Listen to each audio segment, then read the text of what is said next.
Hey, it's Brandon from Theme Park Predictions and More, and here's my good buddy Matt Karls, who's been to pretty much every park here in America, and we are here to tell you our thoughts on the Vekoma Tilt Coaster and is it the next big thing? We're going to tell you how large potential tilt coasters can be in the future, as well as will this be successful for the parks or not. In case you did not know, the tilt coaster's been around since 2002, with the first one opening up at Discovery World in 2002. Now this layout is definitely not as good as what Vekoma's been doing as of late, and especially the renderings of Cotaland's tilt coaster, which is called Circuit Breaker. So first up, let's talk about how good this tilt coaster at Cotaland can be. Because judging by the layouts, I am super excited that we're actually getting a newer Vekoma coming to America, because we've seen how good these coasters are over in Europe and Asia, and now we finally get one, and it's coming to this up and coming park in Austin, Texas. So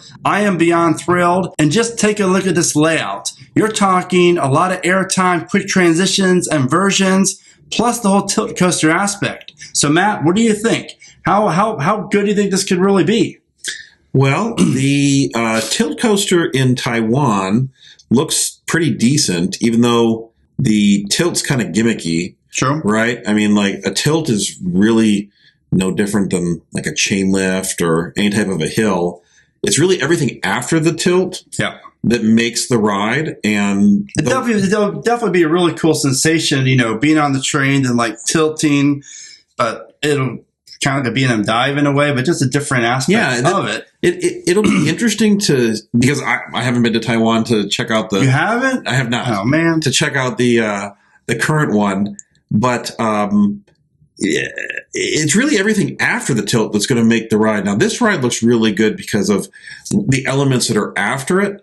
I kind of see the tilt being a little bit gimmicky, because the whole point of it is you're going to sit on this track and it's just going to tilt you, and then you're going to basically essentially drop vertically. True. After that. But the ride coming out of Cotaland looks pretty good. I mean, can we argue that this could potentially be the best coaster in Texas when it opens? No. I mean, Iron Rattler's probably the best as of now. I'd make a strong argument for a certain single rail at Fiesta Texas, but that's true. Wonder Woman, that's true. But this really does look phenomenal, especially the drop into the tunnel. There's 2 tunnels. Mm-hmm. It looks like there's 3 inversions or 4 inversions. That first one might qualify as a double. That first one is just going to be really weird. Then you zip down into the barrel roll, then you go into the tunnel, into an Immelman. I mean, overall, I think this could really be a major coaster, and obviously a coaster that is going to be a bucket list ride for many of us. Mm-hmm. And you can't really visit Fiesta or SeaWorld San Antonio and not drive the hour or so away to go to Cotaland to take a ride on Circuit Breaker. Yeah. It's probably 90 minutes north of Fiesta, Texas. Yeah. I've driven right by it, actually. So, yeah, it's definitely something. If you're going to go to San Antonio, you're going to go hit Austin also. True. And also, Cotaland's opening up another coaster in 2023 called Paladone, I think it is. Mm-hmm. And it's a Gerstlauer Infinity. So, according to the new release, Circuit Breaker, the Vekoma Tilt Coaster, is supposed to open up in 2023, fall of 2023 to be exact, and Paladone will probably be early 2023. So definitely some exciting times for Cotaland, but let's talk about, will this be a success? Do you see this coming to other parks after this? Plus, Energylandia has already announced that they're going to be building a tilt coaster as well that supposedly is going to open up in 2023, maybe 2024. Mm-hmm. So right now, Vekoma has 2 tilt coasters under construction. So that's exciting. Do you think it's going to be a success? Well, I mean, normally when a vendor is making a couple of the same model, they have confidence in it and they feel it's going to be successful. But the oddball with this one is they already made one, and it was like, I mean, they made one 20 years ago. 16 years ago. 2002 it opened. So why did they not sell any models after that? Why are they just coming out with it now? Well, I think the whole trend of Vekoma as of the last 5 or 6 years, it's like a whole new designer in a way. Yes. I don't know that it's related to when you think of Vekoma, you think of SLCs and boomerangs, not the most comfortable coasters. And then all of a sudden, it started with Let Coaster at Legendia. Mm-hmm. And then you have a few other ones. It's just like the newer aged Vekomas is like very intimate like and RMC like in a lot of ways, I'm all for it. Well, the concept is really interesting because in theory, you really could make this as tall as you wanted to. True. Because the tilt is on all the designs I've seen for their current ones, and even the one they made back in 2006, is on a traditional, or 2002, yep. Is a traditional, 4-post, just like you'd see like a slide assembly, sure, or a big slide tower, or any like sky. So essentially, they can build that as tall as they want. Yeah, because 300 feet, 400 feet, maybe 500, or just the price of steel. It would get very expensive, and you have to get wider and wider bases. True. But yeah, you really there's no difference with it being 50 feet off the ground or it being 250 feet off the ground, because you have the two motors on top that do the actual tilting aspect. True. You just have to get a lift hill up to that point, or an elevator lift, or some methodology of getting the train to the top, which I'm actually surprised they didn't use an elevator lift for. Yeah, kind of like Cannibal. Yeah. Is it which one? Cannibal has it. Cannibal, yeah. As does the one at Busch Gardens Tampa, Cobra's Curse. Yeah. Has a very similar element on it to Cannibal, because I would imagine if you have to build a structural tower anyway, that like the elevator lift would have been more adds more to the gimmicky effect anyway. Mm-hmm. And I just think it'd be cheaper. My thoughts would be, but yeah. And overall, I really feel like this could definitely take off, and we can see a lot more parks add these, because I don't really see this being that expensive.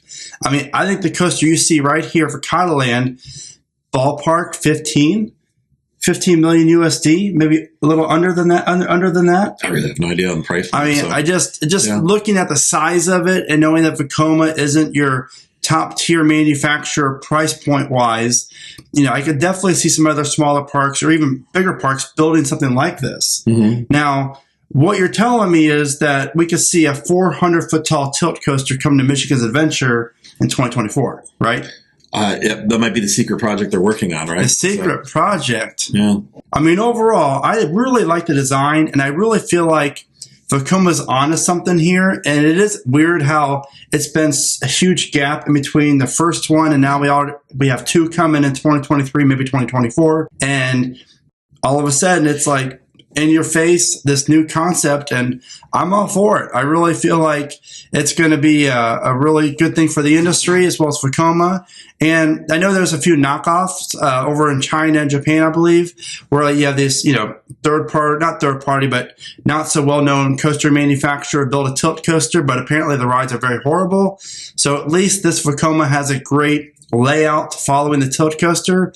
And what I like most about it is the tilt isn't just the ride itself. Like after the tilt, there's a lot more to the ride. I think that's going to be really valuable for parks. And most importantly, this roller coaster has social media all over it. And social media is free advertising. Someone's going to post this at Cotaland all over Twitter, TikTok, YouTube. Check out this insane looking coaster. And that's free publicity for parks, just like the B&M dive coaster. So I'm really excited for Cotaland. Congratulations on building this. Really, in my opinion, a world-class roller coaster. I really feel like this is going to surprise a lot of us, especially in the back row. And any final thoughts? Well, the interesting thing to me is the original tilt coaster by Vekoma was built in 2002, so it was the pre-current company Vekoma. True. Because Vekoma was acquired by S&S. Oh, that's right. In 2018, and it's essentially an entirely different company now. So they may actually, they have the patents, they have all the technology from the first one, but the new Vekoma, the ones you've been praising over in Europe and the crap they've been building. Do they not look great? Yes, the stuff they've built I've heard in the last 4 years has been amazing in Europe. But that's the one that's building this. And that's what piques my excitement and my attention, that the tilt aspect to me is a gimmick. It's a cool gimmick, don't get me wrong, that I'm very interested in riding. But it's everything after that was going to make or break the ride. And the one that's coming looks good. I'm excited about that. And if other people put that effort into, the after the tilt also, it could be a very successful thing. Hopefully it's more of a long-standing gimmick. So overall, my final thoughts are, I'm definitely intrigued by the project. I definitely could see it going 200 feet, maybe 300, but then again, that just seems a little far stretched. But I could see it if the park really wanted it to go that high. I think, you know, as long as the price is right, there's no stopping Vekoma. And yeah, that pretty much wraps up our thoughts about the Vekoma Tilt Coaster. Thank you guys so much for watching. And as always, leave your comments. What do you think about this Vekoma Tilt Coaster? Will you go down to Texas to ride it? And how large do you... I know, right? We'll probably ride it together, right? Yeah. And how large do you think it'll be? And as always, remember to smile today, think positive, and keep riding coasters.